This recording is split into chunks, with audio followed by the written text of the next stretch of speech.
नमस्कार दोस्तों, चेतना inspired channel पर आपका स्वागत है। दोस्तों, बुद्धिमान होने के बहुत से तरीके हैं, पर असल में जिसे हम बुद्धिमान या बुद्धि समझते हैं, शायद असल में बुद्धिमान होने की परिभाषा उससे अलग है।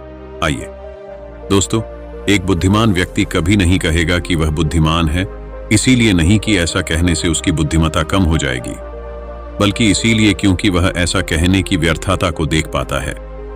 दोस्तों, गौतम बुद्ध के जीवन से जुड़ी हुई एक छोटी सी कहानी जो आपको बताएगी कि वास्तव में बुद्धिमान कौन है। एक नगर में एक लड़का रहा करता था और उसका दिमाग बहुत तेज था और उसकी खासियत यह थी कि वह किसी भी चीज को बड़ी जल्दी और आसानी से सीख लेता था। जहां अन्य लोगों को किसी काम को सीखने में महीने या वर्ष लगते थे, वहीं पर इस लड़के को उसी काम को सीखने में कुछ दिन लगते थे। उसकी ख्याति दूर दूर तक फैल गई थी और कहा जाने लगा था कि उस व्यक्ति के जितना बुद्धिमान कोई नहीं है, परंतु वह व्यक्ति तो जानता था कि वह भीतर से क्या है। हर व्यक्ति जानता है कि वह भीतर से क्या है, चाहे वो बाहर से कुछ भी दिखाए। वह व्यक्ति भी भीतर से तो परेशान था, परंतु वह अपने अहंकार से अपने परेशानियों को ढकना चाहता था। दोस्तों, ज्यादातर लोग ऐसे ही करते हैं और शो अप इसी का नाम है। वह व्यक्ति अपनी प्रसिद्धि को और बढ़ाने के लिए तरह तरह के काम सीख रहा था। वह चित्रकारी करना जानता था, वह मूर्ति बना सकता था और वह गीत गा सकता था, और वो दुनिया जहान का हर वो काम सीख चुका था जो उसने अब तक देखे हुए थे।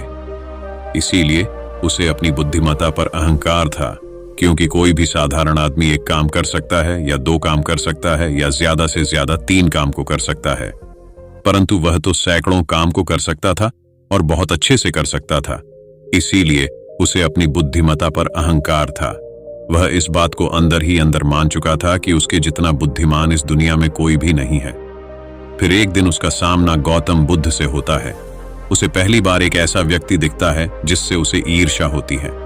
अब तक उसने ऐसे लोग देखे हुए थे जो उससे ईर्ष्या करते थे, और जहां ईर्ष्या होती है वहां तुलना का होना निश्चित है। वह व्यक्ति अपनी तुलना गौतम बुद्ध के साथ करना शुरू कर देता है।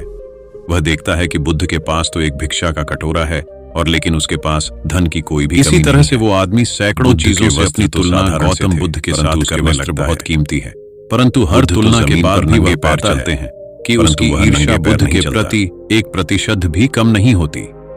वह व्यक्ति मन ही मन सोचता है कि मैं इस भिक्षु से अपनी तुलना क्यों कर रहा हूं, जबकि मेरा जीवन इससे 100 गुना बेहतर है। लोग भी बुद्ध का सम्मान कर रहे हैं। आखिर इसके भीतर ऐसा क्या है जो मुझ में नहीं है, और जिसके कारण मेरे भीतर इसके प्रति ईर्ष्या है। बहुत देर अपने मन में उलझे रहने के बाद वह व्यक्ति तय करता है कि वह बुद्ध के पास जाएगा और उनसे पूछेगा कि उनकी उपलब्धि क्या है। वह व्यक्ति अपने सेवकों के साथ बुद्ध के पास जाता है और उनसे कहता है कि मैं इस इलाके का सबसे बुद्धिमान व्यक्ति हूं, और आप अपने आसपास जो भी देख रहे हैं मैं वो सब करना जानता हूं। किसी भी कार्य को सीखने में मुझे बहुत ही कम समय लगता है। सभी लोग मेरा सम्मान करते हैं, परंतु इस सब के बाद भी मेरे भीतर आपके लिए ईर्ष्या है। मैं यह जानना चाहता हूं कि आपकी उपलब्धि क्या है। ये सब लोग आपका आदर सम्मान क्यों कर रहे हैं।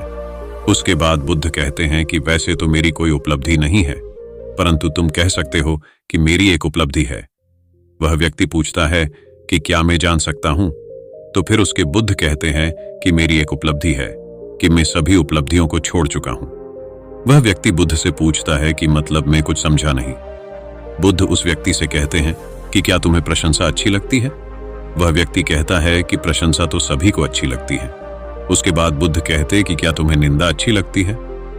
तो वह व्यक्ति कहता है कि भला इस दुनिया में कौन है जिसे अपनी निंदा अच्छी लगे। उसके बाद बुद्ध कहते हैं कि जो तुम्हें अच्छा लगता है और जो तुम्हें बुरा लगता है, मैं इन दोनों से भी ऊपर उठ चुका हूं। ना मुझे निंदा सताती है और ना ही मुझे अपनी प्रशंसा प्रसन्न करती है। बस यही अंतर है तुम में और मुझ में। और उसके बाद वह व्यक्ति बुद्ध से कहता है कि परंतु यह कैसे संभव है। बुद्ध मुस्कुराते हैं और उस व्यक्ति से कहते हैं कि तुमने सैकड़ों काम सीखे, लेकिन एक सबसे जरूरी काम को तुम सीखना भूल गए। वह व्यक्ति बुद्ध से पूछता है कि कौन सा काम बुद्ध। बुद्ध कहते हैं कि अपने मन को नियंत्रण करना। क्या तुम्हें आता है। बुद्ध की वह बात सुन वह व्यक्ति समझ जाता है कि ईर्ष्या का यही कारण था। उसके बाद बुद्ध कहते हैं कि जिस व्यक्ति ने सारा जगत को जीत लिया लेकिन अपने मन को नहीं जीता, उसने कुछ भी नहीं जीता और जिसने अपने मन को जीता परंतु अपना सब कुछ गंवा दिया, फिर भी उसने सब कुछ जीत लिया। गौतम बुद्ध के इन शब्दों को सुन उस व्यक्ति का अहंकार टूट जाता है और वह व्यक्ति बुद्ध से कहता है कि क्या आप मुझे अपने मन को जितना सिखा सकते हैं? बुद्ध कहते हैं कि अवश्य सिखाएंगे, परंतु मैं तुम्हारी सभी उपलब्धियां छीन लूंगा। फिर उसके बाद वह व्यक्ति बुद्ध से कहता है कि मैं तैयार हूं।